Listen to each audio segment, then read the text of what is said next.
पहला सवाल है ही सेड वेल डन। तो नरेशन का जो आपका जो सवाल होता है उसमें दो भाग दिया हुआ होता है। तो जो पहला वाला भाग होता है ही सेड, तो इसका नाम है इंट्रोडक्टरी वर्ब, हम लोग इसको बोल सकते हैं इंट्रोडक्टरी वर्ब हम लोग बोल सकते हैं, या फिर इसको हम लोग रिपोर्टिंग वर्ब भी बोल सकते हैं। और जो ये पोर्शन है इसको हम लोग बोलते हैं रिपोर्टेड स्पीच। अब ये रिपोर्टिंग वर्ब और रिपोर्टेड स्पीच होता क्या है हम लोग उसको समझेंगे। रिपोर्टिंग वर्ब को देखते हुए हम लोगों को रिपोर्टेड स्पीच को बदलना होता है। अगर रिपोर्टिंग वर्ब पास्ट टेंस में है तो ऑब्वियसली ये जो रिपोर्टेड स्पीच है वो भी पास्ट टेंस में चेंज होगा। अगर रिपोर्टिंग वर्ब प्रेजेंट टेंस में है तो रिपोर्टेड स्पीच भी जैसा है वैसे ही रहेगा, उसका टेंस बदलेगा, उसका आपका जो सब्जेक्ट है वो बदलेगा। लेकिन ऐसा ये ज़रूरी नहीं है कि हर वक्त ये आपका पास्ट टेंस में होने से ये जो रिपोर्टेड स्पीच है वो भी बदलेगा। कुछ कुछ ऐसे भी सेंटेंसेस होते हैं जो बदलते नहीं हैं, जैसे कि उस पर हम लोग चर्चा करेंगे बाद में। जैसे कि आपका होगा ये यूनिवर्सल ट्रूथ सेंटेंस, उसमें बिल्कुल नहीं बदलेगा। तो उन चीज़ों को ध्यान में हमें रखना होता है। अभी हम लोग इस सवालों को करते हैं और समझते हैं। He said well done. तो यहाँ पर वेल डन जो है, वेल डन का मतलब होता है हम लोग शाबाशी देते वक्त हम लोग वेल डन बोलते हैं। तो ये जो सेड है, ये सेड हमारा बदलेगा। आप सेड को सेड भी लिख सकते हो या फिर वहाँ पर आप रिमार्क भी लिख सकते हो, लेकिन रिमार्क सेकेंड फॉर्म होगा। ही सेड या फिर he remarked that it was well done, आपको बोलना होता है इट वाज वेल डन। अब यहाँ पर वाज, इट वाज आया, ये दैट आया जो इस सवाल पर था नहीं। तो नरेशन को हम लोग जब भी करते हैं तो आपका रिपोर्टिंग वर्ब और रिपोर्टेड स्पीच को जब हम लोग टेंस वाइज बदलते हैं और डायरेक्ट से इनडायरेक्ट जो सेंटेंस में बदलते हैं, तो उस वक्त हम लोगों को कुछ कुछ ऐसे सवाल होते हैं जहाँ पर दैट लगाना होता है और कुछ कुछ ऐसे सवाल होते हैं जहाँ पर दैट नहीं लगाना होता है। आगे हम लोग समझेंगे। तो इस सवाल का ट्रांसलेशन होगा ही सेड या फिर he remarked that it was well done. अब मैंने यहाँ पर स्लाइस इसलिए डाला है, अगर एग्जाम्स में जो 4 आपका आंसर होता है उसमें अगर रिमार्क्ड वाला नहीं है, वहाँ पर सेड है, तो आपको he said that it was well done ये देखना है। अगर वहाँ पर सेड का कोई जिक्र नहीं है आंसर में, तो he remarked that it was well done आपको ये देखना होता है। तो यही हमारा डायरेक्ट से इनडायरेक्ट में बदला हुआ है। तो कभी कभी ऐसा भी होता है एग्जाम्स में आपका ये जो नीचे का हम लोगों ने अभी किया, इसको बोलता है इनडायरेक्ट स्पीच बोलता है इसको, और इसको बोलता है डायरेक्ट स्पीच, इसको बोलता है डायरेक्ट स्पीच। तो कभी कभी ये सवाल दिया हुआ होता है, डायरेक्ट को हमें बदलना होता है इनडायरेक्ट स्पीच में, और कभी कभी एग्ज़ाम्स में इनडायरेक्ट आपका सेंटेंस दिया हुआ होता है, उसको हमें डायरेक्ट सेंटेंस में बदलना होता है। अगर ये दिया है तो इसका आंसर ये होगा, अगर ये इनडायरेक्ट स्पीच में दिया हुआ है तो इसका आंसर ये होगा। यानी कि आपको दोनों तरफ very attentively you should understand this how the sentence has been changed from direct to indirect speech. Okay, तो हम लोगों ने एक सवाल को डिस्कस किया। अब हम लोग बढ़ते हैं ये नेक्स्ट सवाल पर। तो यहाँ पर ये सवाल जो है ये बिल्कुल अलग सवाल है इससे, क्योंकि यहाँ पर एक्सक्लेमेटरी साइन है, तो ये एक्सक्लेमेटरी सेंटेंस हुआ। ओके, ऐसा भी नहीं है कि हर एक्सक्लेमेटरी साइन जहाँ पर हमें दिखाई देता है वो एक्सक्लेमेटरी सेंटेंस ही होता है। कुछ कुछ वाक्य ऐसे भी होते हैं जो एक्सक्लेमेटरी साइन होते हुए भी उसको हम लोग ऑप्टेटिव सेंटेंस मानते हैं और जानते हैं। ओके, तो इसका होगा सी सेड कॉन्ग्रेचुलेशन। तो कॉन्ग्रेचुलेशन हम जानते हैं कि ये नाउन फॉर्म है, तो इसको हम लोग सी सेड को डायरेक्टली हम कॉन्ग्रेचुलेटेड में बदल देते हैं, कॉन्ग्रेचुलेटेड। अब यहाँ पर हम लोग मी डाल सकते हैं, या फिर मी के जगह में हम लोग हिम डाल सकते हैं, या फिर हर, इस तरह से हम लोग डाल सकते हैं। क्योंकि यहाँ पर जो सी है किसको बोला है वो यहाँ पर मेंशन नहीं है। तो अगर एग्ज़ाम में मी है तो आप मी को देख सकते हो, हिम है, हिम को भी देख सकते हो, हर है, हर को भी देख सकते हो। कंफ्यूज बिल्कुल नहीं होना है। She congratulated, just you have to see here, if congratulated word is used instead of congratulation. अगर यूज है तो इसके सिर्फ बाद में क्या हुआ है, मी है, हिम है, हर है, वो हम लोग लगा सकते हैं। तो इसका ट्रांसलेशन, इसका आपका इनडायरेक्ट स्पीच हुआ सी कॉन्ग्रेचुलेटेड मी या फिर सी कॉन्ग्रेचुलेटेड हिम। सी यहाँ पर मैंने कुछ टफ सवालों को यहाँ पर मैंने लिया है, क्योंकि हम लोग जानते हैं बेसिक जो आपका सेंटेंसेस है डायरेक्ट स्पीच से इनडायरेक्ट स्पीच में किस तरह से बदलते, अक्सर लोगों को मालूम है। अगर फिर भी आप चाहते हो कि मैं बेसिक से पढ़ा हूँ, हर उन बेसिक जो सेंटेंसेस होते हैं वहाँ से भी सवाल बनता है एग्ज़ाम में, उसको भी अगर मैं पढ़ाऊँ यहाँ पर डिस्कस करूँ तो आप कमेंट बॉक्स में आप अपना विचार वहाँ पर लिख सकते हो। तो सेकेंड नंबर का हम लोगों ने किया। अब third number, she said alas I am ruined. इसका मतलब होता है उसने कहा कि अलास कब हम लोग लगाते हैं, अलास तब हम लोग लगाते हैं, ये एक्सक्लेमेटरी वर्ड है। अलास हम लोग तब लगाते हैं जब हमें दुख होता है, दुख। तो यहाँ पर जो अलास दिखाई दिया तो ये बदल जाएगा हमारा सी एक्सक्लेम। यहाँ पर आपको बोलना है सी एक्सक्लेम। अब एक्सक्लेम क्यों, because exclamatory sign is used here, इसीलिए मैंने यहाँ पर एक्सक्लेम लगाया। अब यहाँ पर भी एक्सक्लेमेटरी साइन है, लेकिन यहाँ पर मैंने एक्सक्लेमेटरी साइन नहीं लगाया है। जैसे कि अभी मैंने बोला था कि हर सेंटेंस में अगर एक्सक्लेमेटरी साइन है तो it doesn't mean that sentence is an exclamatory sentence, because exclamatory sign is used in two types of sentence. The first one is exclamatory sentence itself, and the another one is optative sentence. So this one is exclamatory sentence because in this sentence we see alas, खेद यहाँ पर आपका व्यक्त किया है, express किया है, इसीलिए यहाँ पर हम लोग लगाते हैं exclaim। अब यहाँ पर क्या है, दुख है तो with sorrow, दुख है तो with sorrow। She exclaim with sorrow that। अब यहाँ पर हम लोग दैट क्यों लगा रहे हैं, क्योंकि दो जो रिपोर्टिंग वर्ब और रिपोर्टेड स्पीच है दोनों को जब हम लोग जोड़ते हैं तो उस वक्त हम लोग दैट का यूज़ करते हैं, लेकिन सभी सेंटेंस में दैट का यूज़ नहीं होगा, उस पर भी हम लोग चर्चा करेंगे। तो अभी यहाँ पर अलास था, यानी कि यहाँ पर दुख एक्सप्रेस किया है, तो सी एक्सक्लेम विद सोरो दैट आई। अब आई किसके लिए बोला गया है, आई बोला है वहाँ सी के लिए।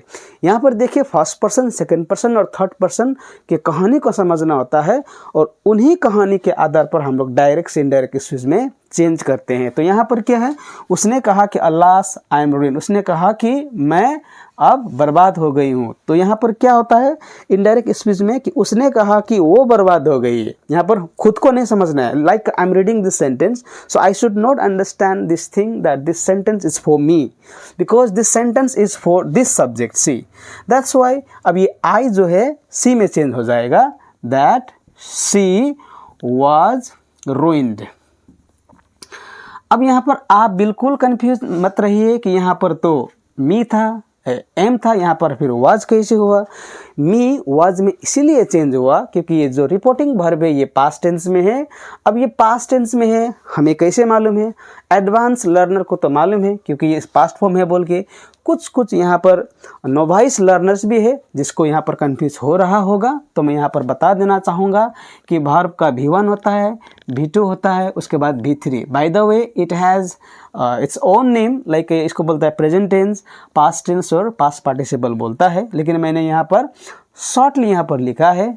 तो यहाँ पर से जो है फर्स्ट फॉर्म है, सेज है ये भी फर्स्ट फॉर्म है, ये भी फर्स्ट फॉर्म है, ये भी फर्स्ट फॉर्म है, तो इसका ये जो होता है सेकंड फॉर्म और ये होता है हम लोगों का थर्ड फॉर्म।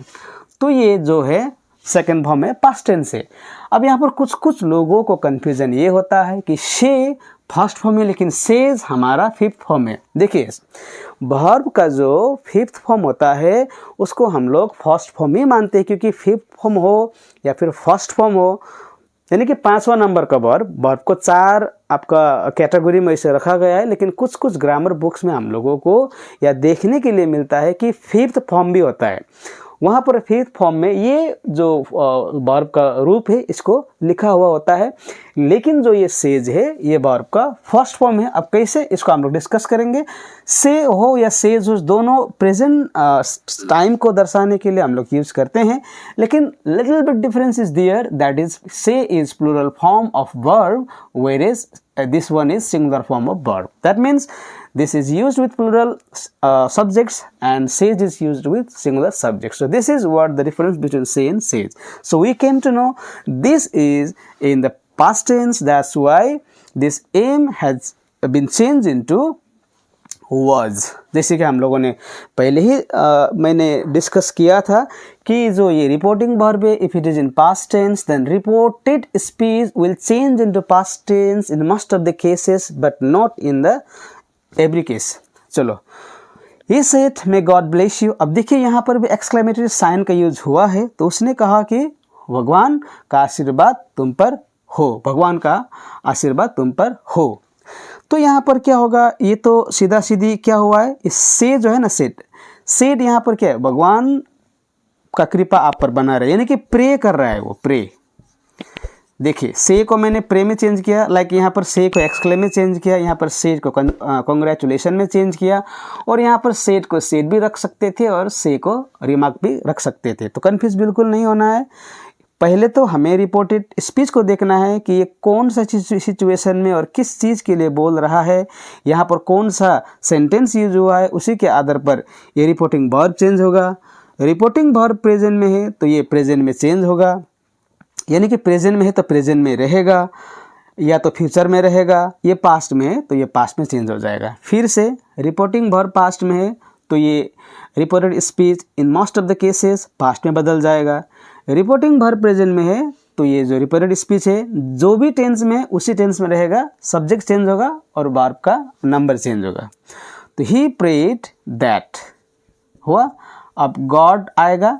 अब ये पास्ट में है तो मे का सेकंड फॉर्म क्या होता है, might. We know it. He prayed that God might, यहाँ पर क्या होगा, ब्लेस. अब यू की जगह में मैं मी लिख सकता हूँ, क्योंकि उसने कहा कि भगवान का कृपा तुम पर बने. तो ये तुम तो मैं भी हो सकता हूँ, तुम तो कोई लड़की भी हो सकता है, तुम किसी के लिए भी हो सकता है, यानी कि आप यहाँ पर हिम भी लिख सकते हो, यहाँ पर आप हर भी लिख सकते हो, यहाँ पर कोई वो नहीं है यहाँ पर.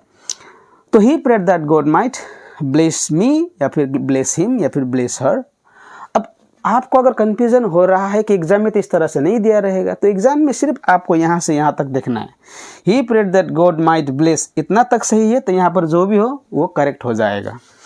अब ये 5वां नंबर में Sushma said to me who are you. अब देखिए ये 5वां नंबर का क्वेश्चन है, बिल्कुल अलग है, बिल्कुल इन 4 सवालों से अलग है. अब यहाँ पर है आपका क्वेश्चन मार्क यूज हुआ है, यानी कि this is interrogative sentence. See friend, sentence का 5 प्रकार होता है.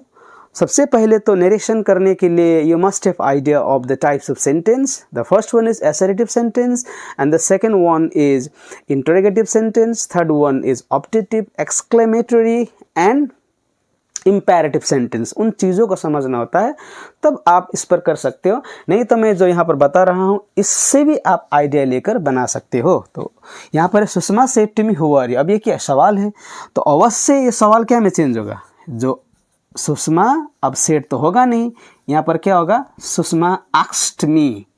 Sushma asked me who I was. अब देखिए यहाँ पर फिर मैंने यहाँ पर दैट का यूज बिल्कुल नहीं किया है. I have not use that to link this sentences. क्यों? क्योंकि ये हुआ इंटरोगेटिव सेंटेंस. अब इंटरोगेटिव सेंटेंस में भी 6 आपका सब डिविजन्स होता है. आपका रेटोरिक सेंटेंस, आपका इंटरोगेटिव सेंटेंस में क्या होता है, आपका येस नो क्वेश्चन होता है, WH क्वेश्चन होता है, आपका होता है क्वेश्चन टैग होता है. तो उसी के आधार पर हम लोग इसको भी बदलते हैं. तो उतना डीप में हम लोग डिस्कस नहीं करेंगे. अभी जो सवाल दिया हुआ है इन्हीं टाइप के सवालों को एग्जाम्स में ज़्यादातर मैंने देखा है, पूछा गया है, तो मैंने उसी टाइप के सवालों को यहाँ पर लिया है. अगर आप if you are interested in learning this topic in details then you do comment. तो है यहाँ पर Sushma asked me who I was. अब यहाँ पर दैट तो होगा नहीं क्योंकि ये WH क्वेश्चन है, और ये जो सेड टू है आस्क में बदल गया. क्यों? क्योंकि ये सवाल था, और सवाल मतलब पूछना मतलब आस्क्ड होता है, हम लोग जानते हैं. तो यहाँ पर भी कंफ्यूज नहीं होना है कि यहाँ पर टू भी नहीं डाला है, क्योंकि आस्क के बाद हम लोग टू का यूज़ नहीं कर सकते हैं, क्योंकि आस्क जो है ये ट्रांजिटिव वर्ब है, और ट्रांजिटिव वर्ब डायरेक्ट ऑब्जेक्ट को लेता है, ना कि प्रीपोजिशन वहाँ पर होगा. तो Sushma asked me who I was. अब आई क्यों यूज हुआ यहाँ पर, क्योंकि सुषमा ने मुझे पूछा, तुम कौन हो? तो सुषमा ने मुझे पूछा मैं कौन था होगा यहाँ पर। First person, second person, third person का आपको यहाँ पर देखना है, उसी के आधार पर आप डायरेक्ट से इनडायरेक्ट इसमें बदल सकते हो। तो ये था हमारा 5 नरेशन के ऊपर आज का पहला लेक्चर। तो आपको अगर यह लेक्चर अच्छा लगा है तो ज़रूर इसको आप 2-3 बार देखिएगा और समझिएगा और इसी टाइप के सवालों को खुद से करने का प्रयास कीजिएगा। तो वीडियो लेक्चर अच्छा लगा है तो लाइक, शेयर, सब्सक्राइब ज़रूर कीजिएगा और कमेंट भी कीजिएगा कि मुझे किस तरह के सवालों के ऊपर डिस्कस करना है। अगर इसी को आप डीपली जानना चाहते हो तो कमेंट ज़रूर कीजिएगा, मैं इस पर वीडियो बनाऊंगा। तो आज के लिए इतना ही, मिलते हैं नेक्स्ट लेक्चर पर। Thank you very much.